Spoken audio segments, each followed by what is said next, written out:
I think I need to do my obligatory, here's my box of the MetaQuest Pro, but it has arrived. I'm pretty excited, and I have some questions for y'all that I think are important. Many saw my Pico 4 questionnaire.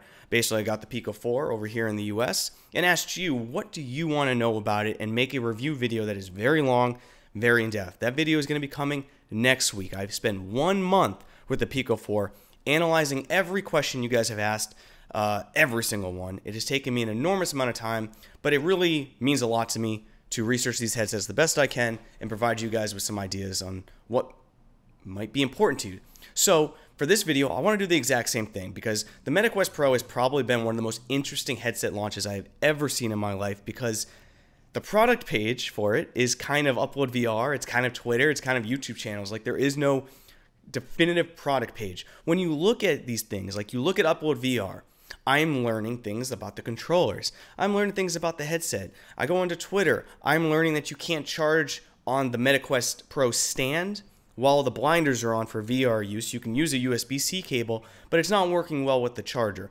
I'm learning things about the IPD. I'm learning things about LED lights affecting the mixed reality or the color pass-through, the flickering being a big issue that can be changed with settings. But what I'm getting here at is there's basically no product page that's going to give you all the info that you want for a potentially $1,500 to about $2,100 purchase, depending on the accessories you're getting for the MetaQuest Pro.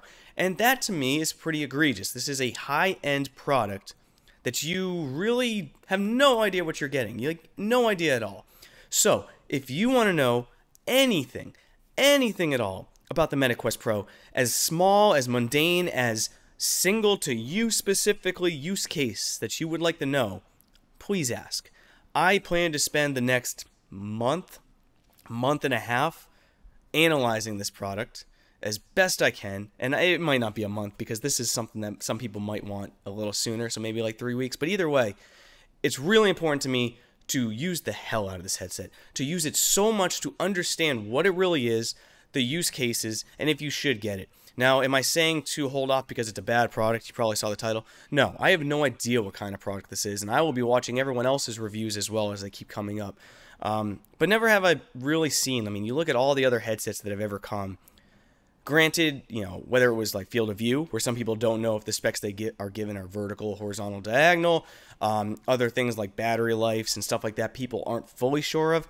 But never before have I seen a headset launch like the MetaQuest Pro that I don't know really anything about. It is a $2,000 investment that how it performs, TBD, guys. I really don't know.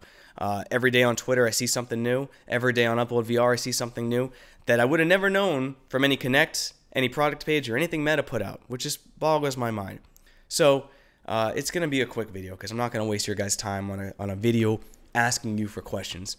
But it really means a lot for products like this that are really the first of their kind. The first mixed reality, business-focused standalone device that isn't a Vive focus. I mean, let's be real, that's true.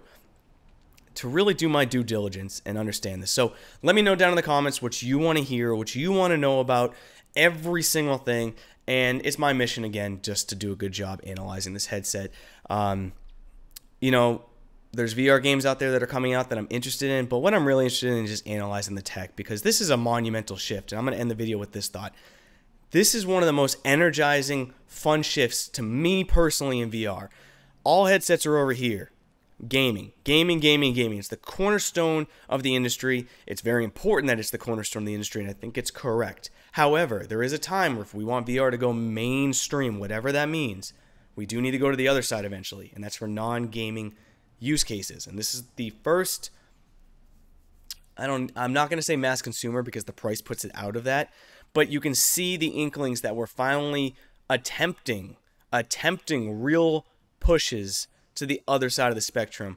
How will that work? How will that be received? How will it actually work in progress? Like, that's what I'm excited about. So let me know your questions. This video should be 5 minutes or less. So I'm going to end it. See you next time, Space Cowboys. Peace.